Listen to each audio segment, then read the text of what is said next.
You wake up in the morning, and before your feet even touch the floor, you feel it. That stiffness, that dull ache in your knees, your hips, sometimes even your hands. At first you ignore it. You stretch a little, maybe move slower, but over time it doesn't go away. In fact, it gets worse. And here's the unsettling part. You start wondering, is this just what getting older feels like now? I've been practicing medicine for over 4 decades. And I can tell you this is one of the most common concerns I hear from people over 50. Not dramatic illness, not emergencies, but this quiet, persistent discomfort that slowly begins to shape how you live your life. Now, before we go any further, I want to say something clearly. What I'm sharing here is from my perspective as a physician. It is not personal medical advice, and it cannot replace a proper evaluation. If something concerns you, speak to your own doctor. That's always the safest path. Now, if you find this kind of explanation helpful, you may consider subscribing. No pressure. Just a quiet invitation. Because understanding your body, especially as it changes, can make a profound difference in how you age. Let me describe what many people experience. You feel stiff after sitting for a while. Getting up from a chair takes effort. Your knees may ache when going downstairs. Your fingers feel tight in the morning. And sometimes you notice you're avoiding movement. Not because you want to, but because your body resists it. And this is where most people make a mistake. They assume this is just aging. But that assumption, while common, is incomplete.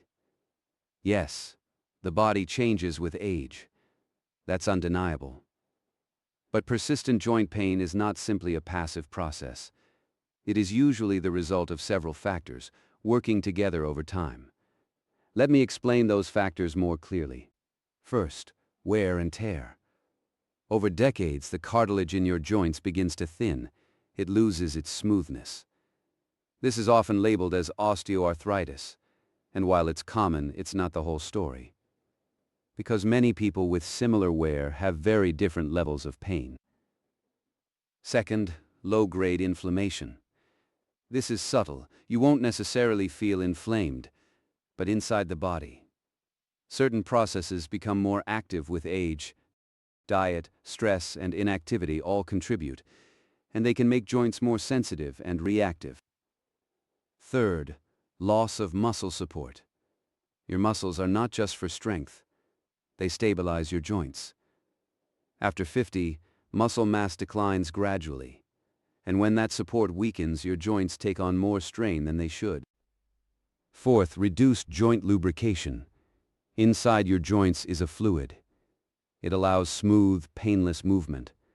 But over time, production of this fluid can decrease, and movement becomes less fluid, more restricted.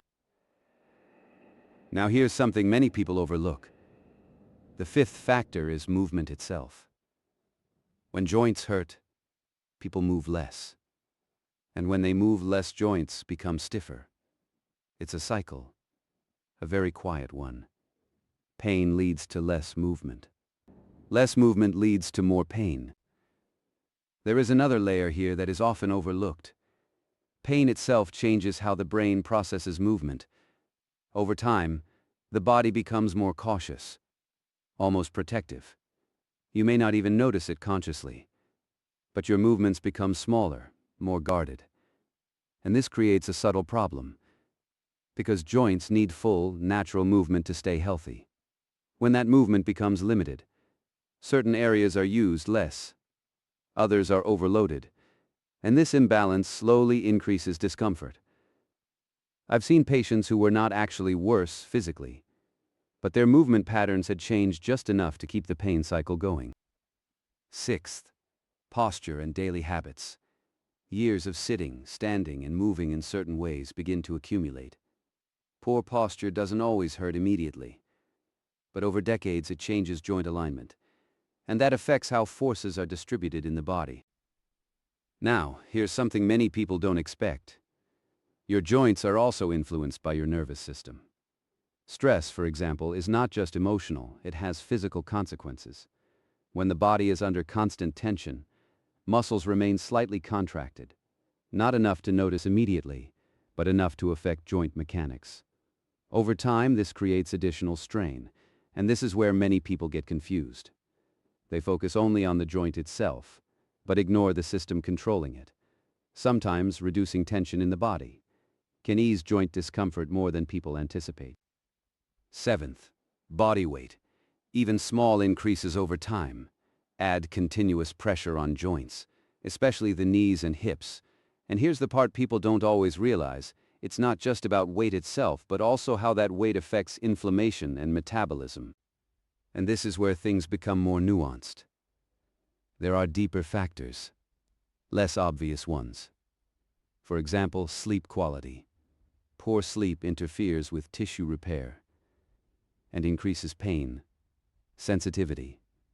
Hormonal changes also play a role, especially after midlife. They affect how the body maintains cartilage, muscle, and bone. Even hydration matters more than people think. Joints rely on fluid balance, and mild dehydration over time can contribute to stiffness. So what we're looking at is not one single cause, but a combination of factors. Mechanical, biological, lifestyle-related, all slowly interacting over years. And that's why a simple explanation, "it's just aging," doesn't do the situation justice. Now let's bring this together into something practical. Because understanding is useful, but action is what changes outcomes. Start with gentle, consistent movement. Not intense exercise, just regular motion, walking, stretching, light strength work. Then support your muscles. Even small improvements in strength can reduce joint strain. Pay attention to inflammation. Diet plays a role here. Less processed food, more whole, balanced nutrition. And this is important. Don't ignore pain signals, but also don't let them dictate complete inactivity. There's a balance, and finding it is key. You don't need perfection. You need consistency. Small adjustments repeated over time, and patience. Because joints do not change overnight, but they do respond if you give them the right conditions. I've seen many patients over the years who believed their bodies were simply wearing out.